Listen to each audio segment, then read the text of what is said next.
El plano astral. Por Charles Webster Leadbeater. Capítulo 4. Habitantes no humanos. Aunque es evidente aún a la más somera observación que muchas de las naturales disposiciones de la Tierra que más cercanamente nos afectan, no están destinadas a nuestra comodidad ni a nuestro provecho, era inevitable que la humanidad en su infancia creyera que el mundo físico y cuanto contiene existía únicamente para su propio uso y beneficio, pero con seguridad que ya debíamos haber desechado tan infantil ilusión y estar convencidos de cuál es nuestra verdadera posición y los deberes a ella correspondientes.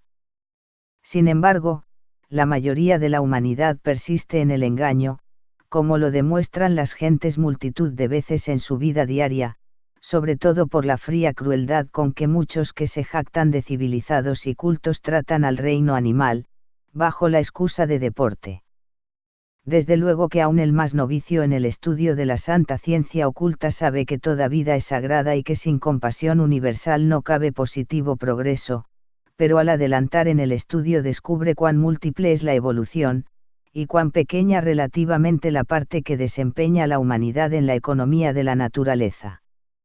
Entonces advierte el estudiante que así como la tierra, el aire y el agua mantienen miríadas de forma de vida que invisibles a simple vista nos las muestra el microscopio, así también el mundo astral en sus diversos subplanos está poblado densamente por numerosos habitantes de cuya existencia estamos de ordinario completamente inconscientes. Según adelanta el estudiante en conocimiento, acrecienta la certeza de que de un modo u otro se aprovechan rigurosamente todas las posibilidades de evolución, y que cuando parezca que en la naturaleza se desperdicia una fuerza o se pierde una oportunidad, no falla por ello el plan del universo, sino que nuestra ignorancia no acierta a ver el método y la intención de la naturaleza. Para la consideración de los habitantes no humanos del plano astral conviene prescindir de aquellas primitivas formas de la vida universal que están evolucionando de una manera apenas comprensible para nosotros mediante la sucesiva agrupación de átomos, moléculas y células, pues si hubiésemos de comenzar por los reinos elementales, habríamos de incluir en el orden de habitantes no humanos del mundo astral un enorme número que solo podría estudiarse someramente, so pena de dar a este libro las proporciones de una enciclopedia. El más conveniente medio de ordenar los habitantes no humanos del mundo astral es dividirlos en 4 clases, advirtiendo que cada una de estas clases no es una menor subdivisión, sino que abarca generalmente un reino de la naturaleza tan vasto como el vegetal o el animal. Algunas de estas clases son inferiores al hombre, otras lo igualan y también las hay que lo superan en bondad y poder. Varias de ellas pertenecen a nuestra línea de evolución, es decir, que han sido o serán hombres. Otras evolucionan según su propia y peculiar línea. Antes de proceder al estudio de estas 4 clases, conviene advertir que hemos prescindido de 2 órdenes de entidades.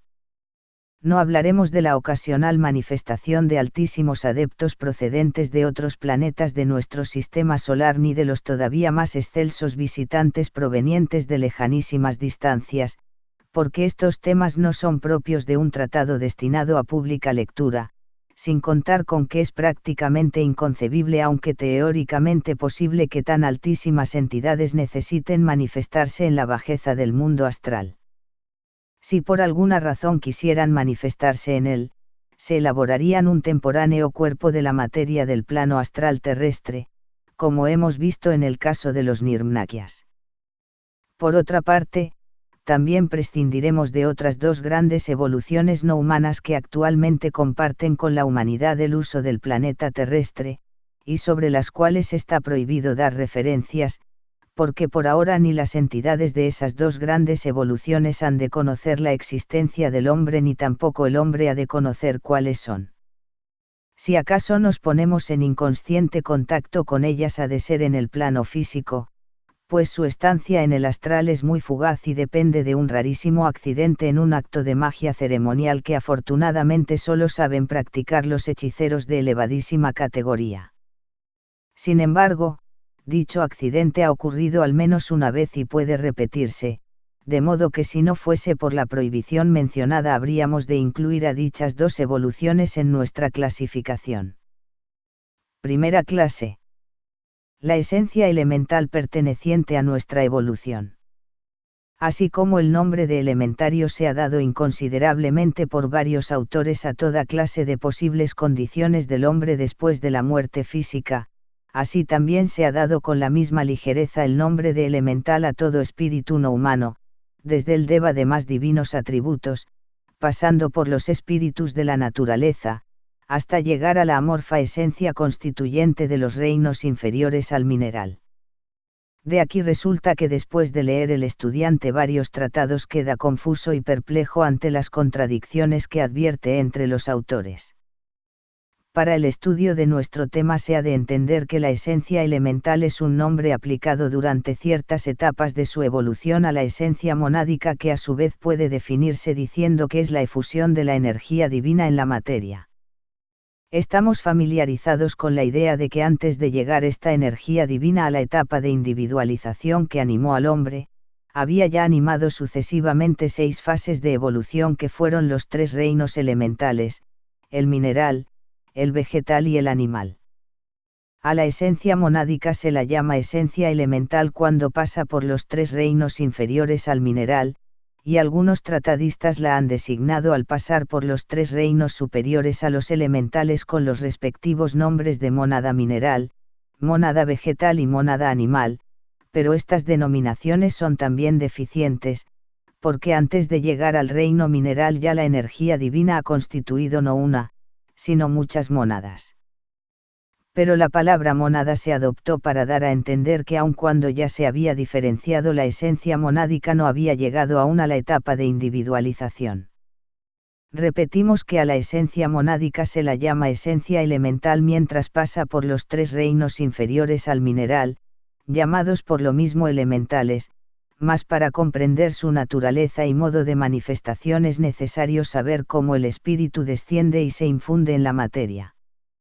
Se ha de recordar que cuando el espíritu residente en un plano, sea el que sea, quiere descender o transferir su conciencia al plano inmediatamente inferior, se ha de revestir de un cuerpo de la materia peculiar de este otro plano. Para mejor explicación supongamos que el espíritu está en el plano Nro. 1 y quiere pasar al plano Nro. 2. Habrá de revestirse de un velo de la materia propia del plano Nro. 2. Si de este plano quiere pasar al Nro. 3. Habrá de revestirse de un velo de materia propia del plano Nro. 3 y si del 3 quiere pasar al 4 se revestirá de un velo de materia del plano Nro. 4. Así tendremos que en el plano Nro. 2 ya no estará el espíritu en la misma condición en que estaba en el plano Nro. 1, ni en el Nro. 3 estará en la misma condición que estaba en el Nro. 2 y así sucesivamente, de suerte que al llegar al plano Nro. 4, ese espíritu será como un átomo revestido de tantas envolturas, velos o cuerpos como planos haya descendido, pues al descender a un plano conserva el velo, cuerpo o envoltura de que necesitó revestirse para pasar al plano anterior, y como quiera que este proceso se repite en todos los subplanos de cada plano, cuando el espíritu o chispa divina o mónada llega al plano físico se halla tan tupidamente velada que no es extraña la negación de la existencia del alma. Por parte de los materialistas. Supongamos ahora que el espíritu, mónada o esencia monádica diferenciada ha llegado en sus sucesivos revestimientos hasta el subplano atómico del plano mental y que en vez de ir pasando por los otros 6 subplanos del plano mental da como si dijéramos un salto y súbitamente se reviste de materia del subplano atómico del plano astral.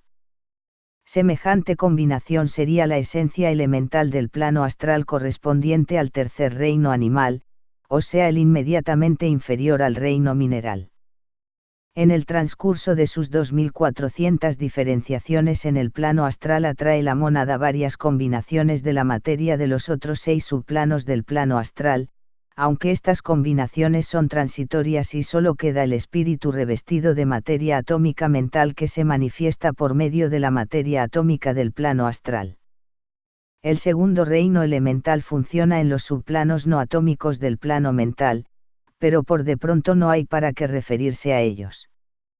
Por lo tanto, llamar elemental a la clase que estamos considerando induce a error, pues en realidad no hay tal cosa. Lo que hallamos es una vasta masa de esencia elemental, admirablemente sensitiva al más efímero pensamiento humano, y responsiva con inconcebible delicadeza en una infinitesimal fracción de segundo a la vibración con que la afecte el inconsciente ejercicio del deseo o de la voluntad humana, pero desde el instante en que por influencia de tal pensamiento o del ejercicio de voluntad se plasma en una fuerza viva o en algo que en verdad pueda calificarse de elemental, cesa desde luego de pertenecer a la clase que consideramos y pasa a ser un habitante artificial cuya separada existencia no tarda en desvanecerse en cuanto se agota el impulso recibido y se sume en la indiferenciada masa de la particular subdivisión de esencia elemental de que provino. Sería enojoso el intento de catalogar estas subdivisiones, y aunque las catalogáramos sería inteligible el catálogo excepto para los capaces de compararlas cercanamente entre sí. No obstante, es posible tener idea de las principales líneas de clasificación que acaso resulten interesantes. En primer lugar vemos la numerosa división que ha dado su nombre a los elementales, clasificados según el estado de la materia en que habitan. En este punto se muestra como de costumbre el carácter septenario de la evolución humana, porque hay 7 grupos de entidades relacionadas con los 7 estados de la materia física que según los alquimistas medievales estaban simbolizados en la tierra, agua, aire y fuego, pero que según la verdadera interpretación son los estados sólido, líquido, gaseoso y en 4 grados etéricos. Añeja costumbre es desdeñar despectivamente la supuesta ignorancia de los alquimistas medievales, porque llamaron elementos a substancias que la moderna química descubrió que estaban compuestas, pero al tratarlos tan ligeramente se ha cometido con ellos una gran injusticia, porque su conocimiento sobre el particular era mucho más amplio que el nuestro, pues sabían que todas las formas de materia provenían de un solo elemento, tal como ha comprobado la química moderna al reconocer la unidad esencial de la materia. Lo cierto es que los análisis de los despreciados alquimistas eran más profundos que el nuestro. Conocieron la existencia del estado etéreo de la materia que la ciencia moderna ha de admitir como una necesidad para la explicación de sus teorías. Conocieron los alquimistas los 4 grados etéreos de la materia física, que con el gaseoso, el líquido y el sólido, constituyen los 7 del plano físico, y sabían que todos los objetos físicos están constituidos por materia de uno u otro de dichos 7 estados, que en mayor o menor cantidad entran todos en la composición de los organismos vivientes, sin que la ciencia haya podido redescubrir los 4 éteres. Pudieron o no los alquimistas medievales conocer los cuerpos simples que en su época se desconocían y que algunos fueron descubiertos por ellos, pero es evidente que los alquimistas emplearon la palabra elementos en el sentido de partes constituyentes y no en el de substancias indescomponibles. También sabían que cada uno de los 7 estados de materia servía de base de manifestación a una gran clase de evolucionante esencia monádica, a la que denominaron por ello esencia elemental. De lo expuesto se infiere que en cada partícula de materia sólida, mientras permanece en esta condición, reside, según la pintoresca fraseología de los alquimistas, un elemental terrestre, es decir, cierta cantidad de esencia elemental viva, apropiada a la partícula. De la propia suerte, en las partículas líquidas, gaseosas y etéreas, o, según los alquimistas, en el agua, aire y fuego, residirán los respectivos elementales. Se observará que esta extrema división del tercer reino elemental está, por decirlo así, extendida en sentido horizontal,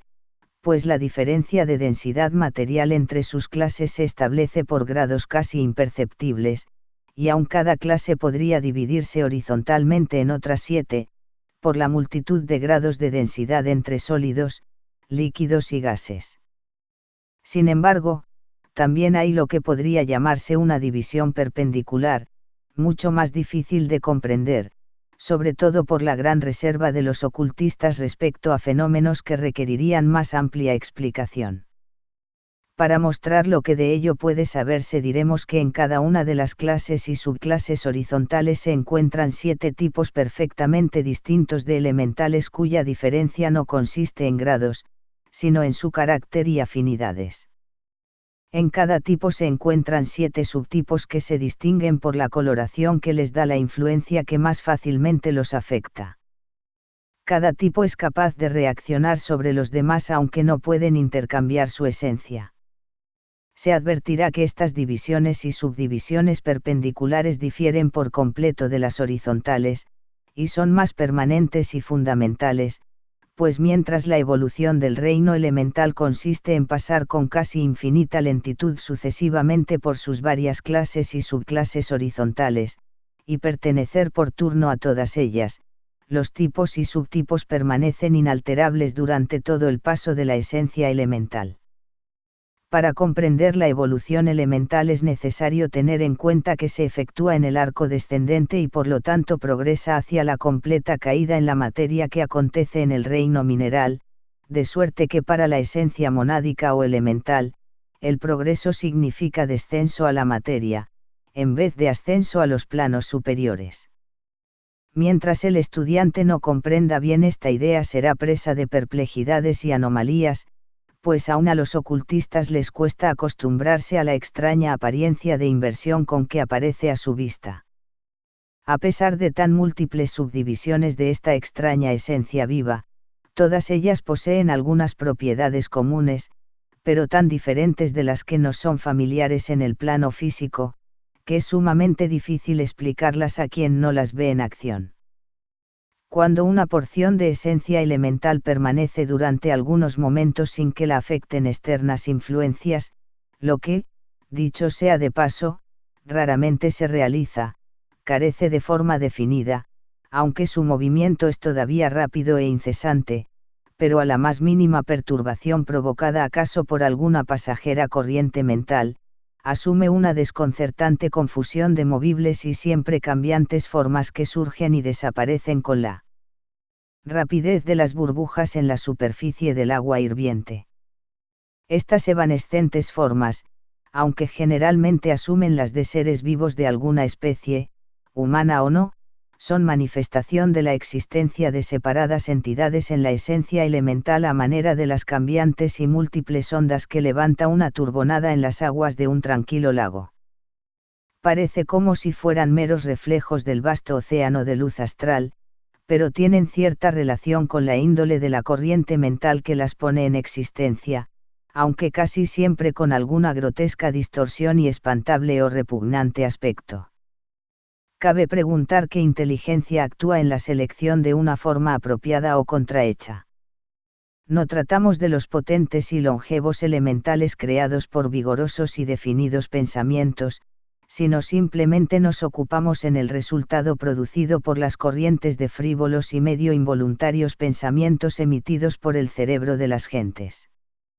Por lo tanto, la inteligencia a que nos referimos no deriva de la mente del pensador y seguramente que no podemos atribuir cualidades mentales a la esencia elemental que pertenece a un reino todavía más distante de la individualización que el mineral, aunque posee una maravillosa adaptabilidad que suele aproximarse mucho a la inteligencia y no cabe duda de que a causa de dicha aptitud se calificaron en uno de los primitivos tratados teosóficos a los elementales de semi-inteligentes criaturas de la luz astral. Ya encontraremos ulterior prueba de la referida aptitud al tratar de los elementales ficticios o artificiales. El calificativo de bueno o malo, dado a un elemental, denota que se trata de una entidad artificial o de una de las muchas variedades de espíritus de la naturaleza, porque los reinos elementales no admiten los conceptos de bueno y malo. Sin embargo, hay indudablemente en casi todas las subdivisiones de elementales la tendencia a mostrarse más bien hostiles que favorables al hombre. Todo neófito lo sabe por experiencia, pues en la mayor parte de los casos su primera impresión al visitar el plano astral es la de la presencia en su alrededor de una numerosa hueste de proteicos espectros que hacia él avanzan en actitud amenazadora,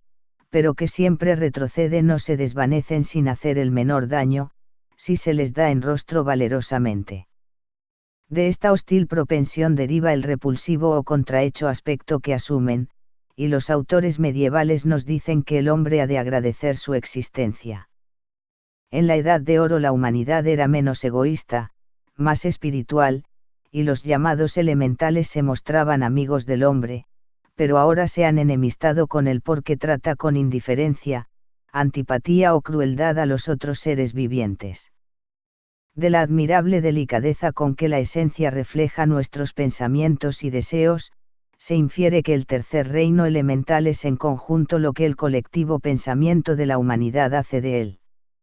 Al considerar cuán bajo de nivel es aún el pensamiento colectivo de la humanidad, no es extraño que el hombre coseche lo que sembró, y así la esencia elemental, que careciente de la facultad de percepción, recibe ciegamente y refleja cuanto sobre ella se proyecta, denota generalmente hostiles características. No cabe duda que en las futuras rondas y razas, cuando la humanidad alcance más alto nivel, los reinos elementales recibirán la incesante influencia de pensamientos armoniosos, y se mostrarán dócilmente auxiliadores, como también lo será el reino animal. A pesar de cuanto haya sucedido en el pasado, es evidente que podemos esperar otra edad de oro cuando la mayoría de los hombres sean magnánimos e inegoístas y reciban la voluntaria cooperación de las fuerzas de la naturaleza. La circunstancia de que el hombre sea tan fácilmente capaz de influir en los reinos elementales, denota la responsabilidad que hacia ellos le incumbe en la manera de usar dicha influencia, y cuando consideramos las condiciones en que existen dichos reinos, es evidente que el efecto producido en ellos por los pensamientos y deseos de todo ser inteligente, ha de tenerse en cuenta como un factor de la evolución de nuestro sistema. No obstante las firmes enseñanzas que sobre el particular dan las principales religiones del mundo, todavía la masa general de la humanidad no advierte que también delinquen y son responsables los pensamientos. Si un hombre no ha perjudicado a nadie con sus palabras y acciones, cree que ha cumplido con todo cuanto de él exige la moral, sin advertir que acaso estuvo durante muchos años ejerciendo una depresiva y mezquina influencia en la mente de las personas de su convivencia y trato, y llenando su ambiente con sórdidas y viles formas de pensamiento. Un más grave aspecto de esta cuestión se nos mostrará al tratar de los habitantes artificiales, pero bastará consignar que el hombre puede acelerar o retardar la evolución de la esencia elemental según el uso que consciente o inconscientemente está de continuo haciendo de ella. Desbordaría los límites de este tratado la exposición de los diferentes usos a que puede destinar las fuerzas inherentes en la esencia elemental quien sea capaz de manejarlas. La mayoría de las ceremonias mágicas tienen por objeto la manipulación de dichas fuerzas, ya directamente por el mago, ya por alguna entidad astral que al efecto haya evocado. Por medio de dichas fuerzas se producen casi todos los fenómenos metapsíquicos en las sesiones espiritistas, y también son el agente del movimiento de muebles, lanzamiento de piedras y sonido de timbres en las casas frecuentadas. Estos fenómenos resultan de los desatinados esfuerzos que por llamar la atención realiza alguna entidad muy apegada a las cosas terrenas, o también suelen ser maliciosas travesuras de algún espíritu de la naturaleza de los pertenecientes a la clase tercera. Pero no se ha de creer que el elemental sea por sí mismo el agente motor, sino que tan solo es una fuerza latente cuya actualización requiere un impulso externamente recibido.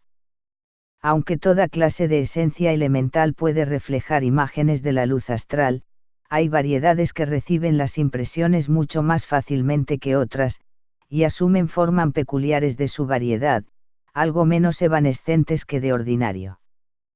Para no caer en confusiones es preciso distinguir esta clase de esencia elemental que acabamos de estudiar, de la esencia monádica que se manifiesta por medio del reino mineral.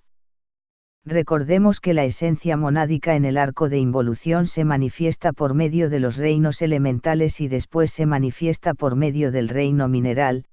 pero la circunstancia de que dos masas de esencia monádica de diferente estado de evolución ocupen el mismo espacio, como, por ejemplo, una roca, que es mineral, y al propio tiempo morada de un elemental terrestre, no es obstáculo para su respectiva evolución ni tampoco implica relación alguna ante las dos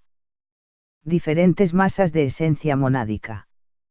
La roca, o sea el mineral, estará también penetrada por su apropiada variedad del omnipresente principio de vida, totalmente distinto de las dos variedades de esencia antes mencionadas. Segunda clase. El cuerpo astral de los animales, es una clase extremadamente numerosa, que, sin embargo, no ocupa muy importante posición en el plano astral, porque sus miembros permanecen allí muy corto tiempo. La inmensa mayoría de los animales no han logrado aún permanente individualización, y cuando uno de ellos muere, la esencia monádica por su medio manifestada revierte al particular depósito de donde provino, llevando consigo las experiencias adquiridas durante la vida física. Pero esta reversión no se efectúa inmediatamente, sino que el cuerpo astral del animal se reordena lo mismo que en el caso del hombre, y el animal tiene en el plano astral positiva existencia cuya duración, aunque no muy larga, varía según el grado de inteligencia que haya desenvuelto. En la mayor parte de los casos está el animal en conciencia soñolienta, pero parece completamente feliz. Los pocos animales domésticos que ya han alcanzado individualidad, y por tanto ya no renacen como animales en el mundo terrestre, tienen mucho más larga y consciente vida en el plano astral, y al fin de ella caen gradualmente en una subjetiva condición, que dura muy considerable periodo. Una interesante subdivisión de la clase que estamos considerando es la de los cuerpos astrales de los monos antropoides mencionados en la doctrina secreta, que ya están individualizados y dispuestos a reencarnar en forma humana en la próxima ronda o quizás más pronto algunos de ellos. Tercera clase. Espíritus de la naturaleza. Tantas y tan variadas son las subdivisiones de esta clase, que merecerían en justicia un tratado especial. Sin embargo, daremos alguna idea de ellos, pues todos tienen características comunes. Ante todo se ha de entender que tratamos de entidades radicalmente diferentes de todas cuantas hasta ahora hemos considerado. Aunque en rigor podamos decir que no son humanas la esencia elemental y el cuerpo astral de los animales, la esencia monádica que por medio de ellos se manifiesta, llegará en el transcurso del tiempo al nivel de manifestarse en una futura humanidad comparable a la nuestra, y si fuéramos capaces de retromirar nuestra propia evolución en anteriores ciclos, hallaríamos que cuanto ahora somos pasó en su ascensión por análogas etapas. Sin embargo, no es tal el caso con el vasto reino de los espíritus de la naturaleza que no han sido ni serán nunca humanos. Su línea de evolución es de todo punto diferente, y su sola relación con nosotros es que ocupamos el mismo planeta. Por lo tanto, si por ahora somos vecinos, nos debemos mutua atención de vecindad, pero nuestras líneas de evolución son tan diversas que poco podemos hacer unos por otros. Algunos autores han incluido a los espíritus de la naturaleza en el número de los elementales, y en verdad que son los elementales, o quizá más propiamente los animales de otra línea de evolución. Aunque mucho más altamente desenvueltos que nuestra esencia elemental, tienen algunas características comunes con ella. Por ejemplo, también se subdividen en 7 órdenes que habitan respectivamente en los mismos 7 estados de materia física ya mencionados, en los que penetran las correspondientes variedades de esencia elemental. Así consideraremos los espíritus de la naturaleza más comprensibles para nosotros, que son los de la tierra, agua, aire y fuego o éter. Son definidas e inteligentes entidades astrales que residen y funcionan en cada uno de dichos ambientes. Se preguntará que cómo es posible que un ser viviente habite en una materia tan sólida como una roca en la corteza terrestre. La respuesta está en que como los espíritus de la naturaleza están corpóreamente constituidos por materia astral, la materia de la roca no es obstáculo impediente a su movimiento ni a su visión, y por lo tanto, la materia sólida es su natural elemento y el único a que están acostumbrados y en el que se sienten en buen acomodo.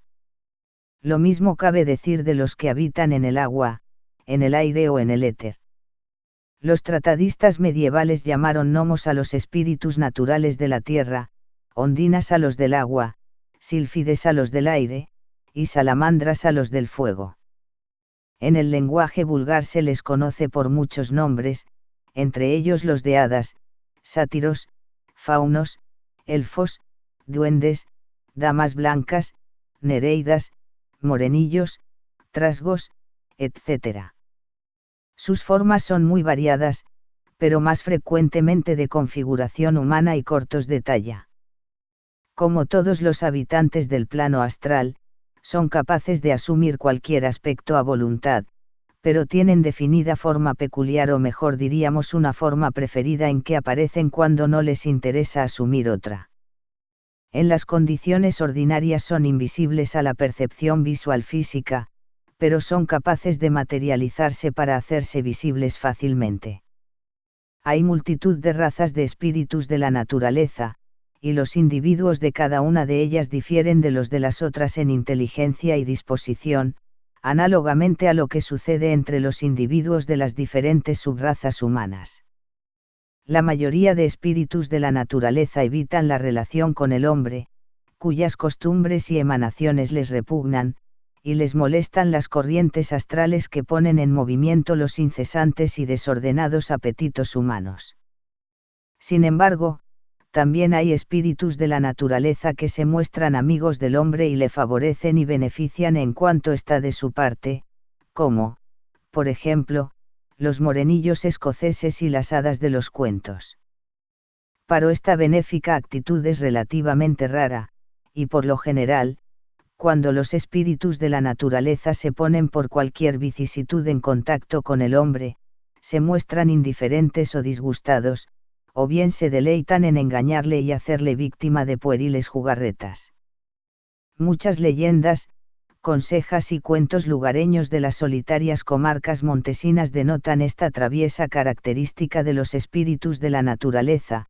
y quienes hayan frecuentado las sesiones espiritistas recordarán que entre los fenómenos psíquicos se interpolan algunas payasadas inofensivas, que denotan la presencia de los espíritus de la naturaleza de inferior categoría. Favorece sus mañas y ardides el admirable poder de hechizar a quienes ceden a su influencia, para que solo vean y oigan lo que ellos les sugieren, exactamente lo mismo que el hipnotizado solo percibe lo que el hipnotizador le sugiere. Sin embargo, los espíritus de la naturaleza no alcanzan a dominar la voluntad humana, a no ser la de los individuos que la tengan muy flaca o de los que experimenten un terror lo bastante intenso para que temporalmente se inhiba la voluntad. No pueden ir más allá de la decepción sensorial o sea el engaño de los sentidos, en lo que son maestros, y ocasiones hay en que hechizan a una congregada multitud. Así ocurre con los más sorprendentes juegos de los faquires de la India, ejecutados por mediación y auxilio de los espíritus de la naturaleza, que fascinan a los espectadores haciéndoles ver y oír lo que no sucede en realidad. Casi podríamos considerar los espíritus de la naturaleza como una especie de humanidad astral, a no ser porque ninguno de ellos, ni aun los de superior categoría,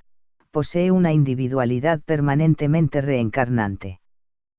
Por lo tanto, uno de los puntos en que la línea de evolución de los espíritus de la naturaleza difiere de la humana, es que han de llegar a un alto grado de inteligencia antes de que se individualicen permanentemente, pero apenas sabemos nada de las etapas por que han pasado ni de las que todavía han de pasar. La duración de la vida de los individuos de los diversos órdenes de espíritus de la naturaleza es muy corta en algunos y mucho más larga que la del hombre en otros. Somos tan extraños a la vida de ellos, que nos es imposible comprender muchas de sus condiciones, pero, en conjunto,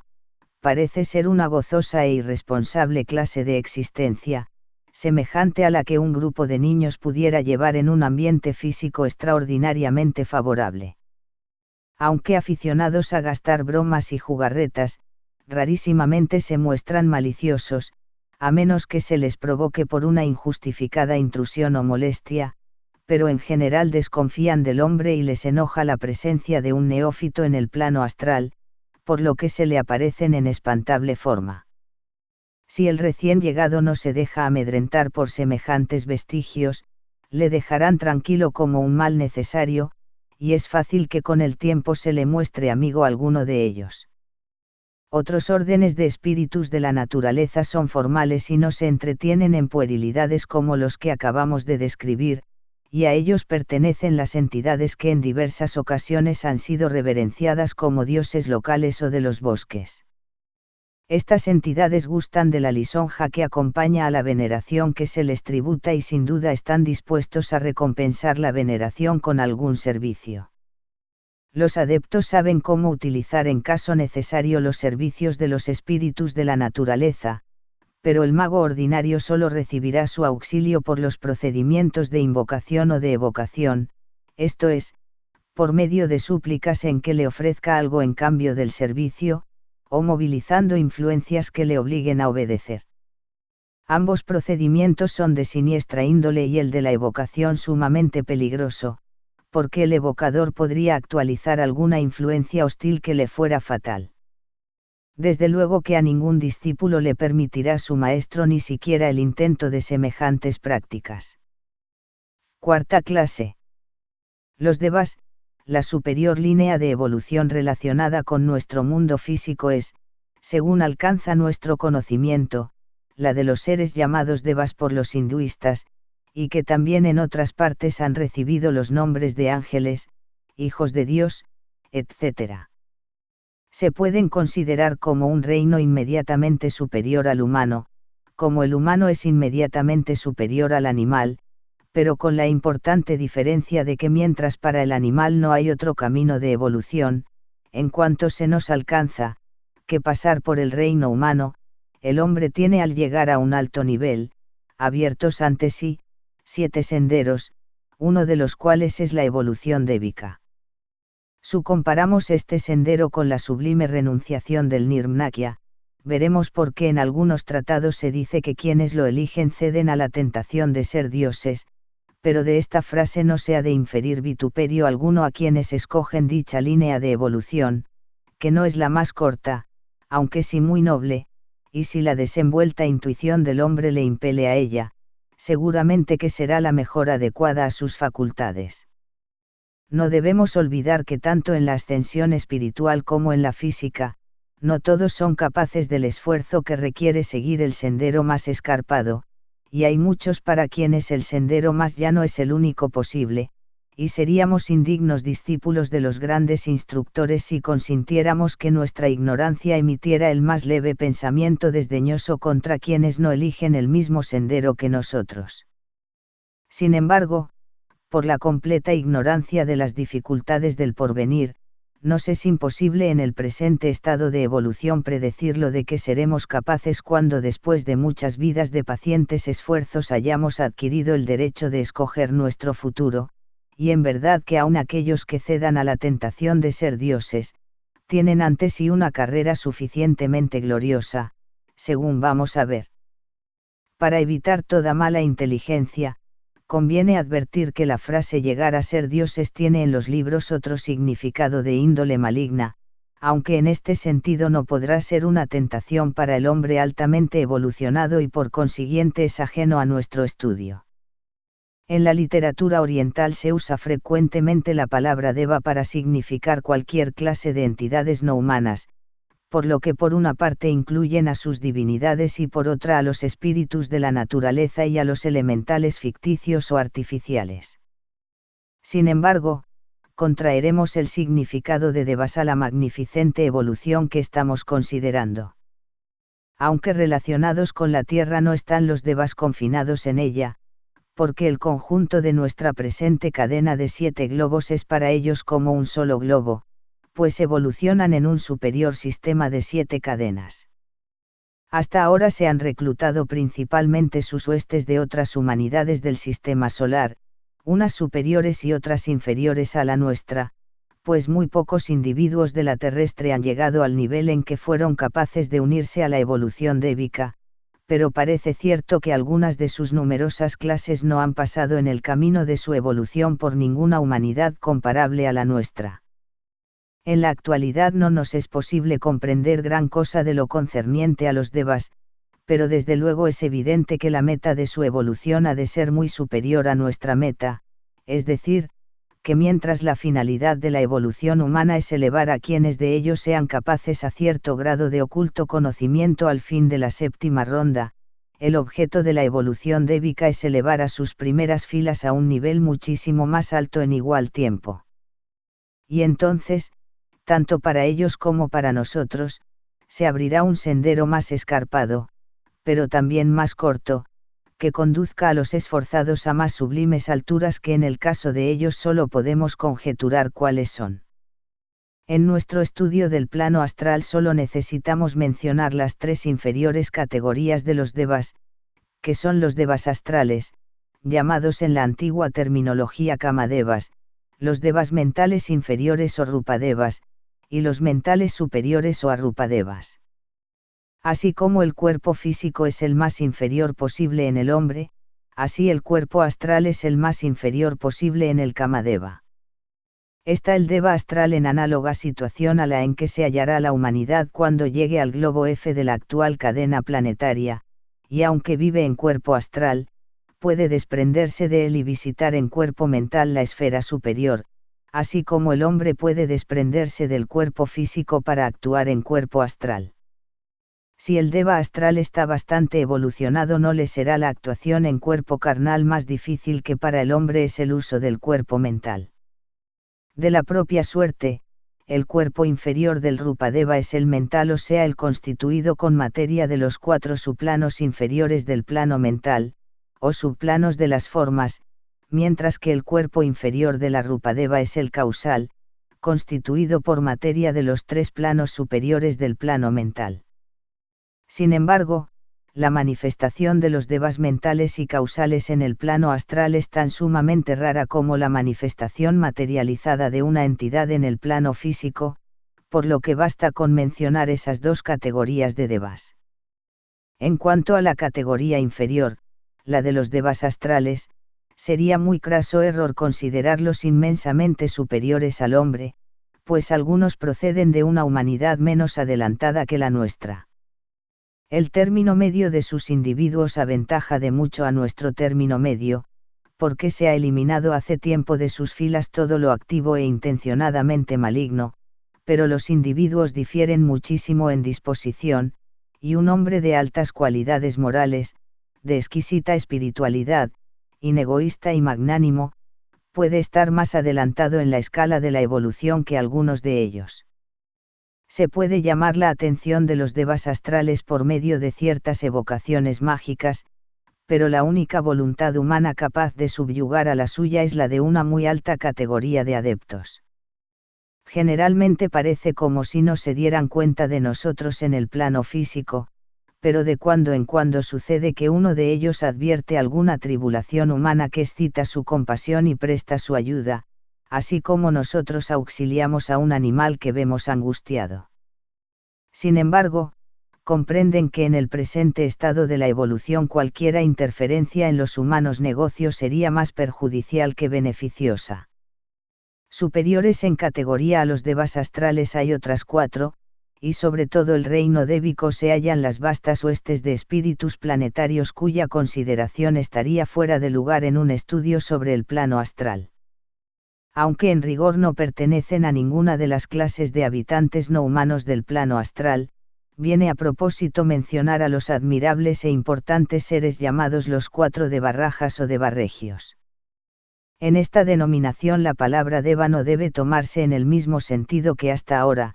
porque no rigen el reino débico, sino los 4 elementos tierra, agua, aire y fuego, con sus moradores espíritus de la naturaleza y esencias elementales. Nada sabemos acerca de cómo evolucionaron los 4 Devarregios para llegar a tan alto grado de sabiduría y poder, aunque es seguro que no pasaron por ninguna etapa correspondiente a nuestra humanidad. También se les llama regentes de la tierra o ángeles de los 4 puntos cardinales, y en las escrituras hinduistas se les apellida Chabur Maharajas, y se les da los propios nombres de Dhritarshtra, Virdaka, Virupaksha y Visrvana. En las mismas escrituras se dan a las huestes de elementales sujetos a los 4 devas regios los nombres de Gadharvas, Kumbhandas, Nagas y Yakshas, correspondientes al este, sur, oeste y norte, respectivamente, y cuyos simbólicos colores son, blanco, azul, rojo y amarillo de oro. En la doctrina secreta se les llama globos alados y ruedas ígneas, y en la profecía de Ezequiel se les describe con palabras muy semejantes. A ellos se refieren las simbologías religiosas, y se les ha tributado siempre profunda reverencia como protectores de la humanidad. Son los agentes del karma del hombre durante la vida terrena y, por lo tanto, desempeñan importantísima parte en el destino humano. Las excelsas deidades kármicas del cosmos, llamadas lípicas en la doctrina secreta, pesan las acciones de cada personalidad al término de la vida astral y proporcionan el molde de un doble etéreo exactamente adecuado al karma del individuo en su próxima vida terrestre, pero como quiera que los Devarrajas gobiernan los elementos constituyentes del doble etéreo, disponen su proporcionalidad de modo que se cumpla exactamente la intención de los lípicas. También los Devarrajas vigilan constantemente la vida del individuo para contrabalancear los perpetuos cambios que en su condición introduce el hombre por su libre voluntad y por la de quienes le rodean, a fin de que no prevalezca injusticia alguna y que de un modo u otro se cumpla el karma.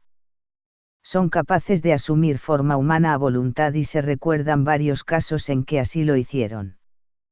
Las superiores categorías de espíritus de la naturaleza y huestes de elementales artificiales actúan como agentes suyos en la estupenda obra que realizan,